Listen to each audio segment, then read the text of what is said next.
Whiting. The word whiting can have multiple meanings depending on the context. Here are two common meanings. 1. Whiting as a noun. Whiting refers to a type of fish that belongs to the cod family. It is a small, edible fish found in coastal waters. For example, I'm going to the market to buy some fresh whiting for dinner.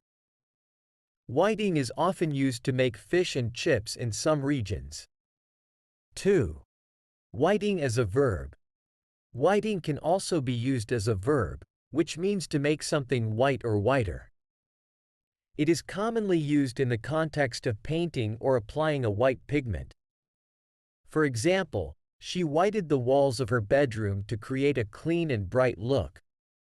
The artist whited out the mistake on the canvas and started over.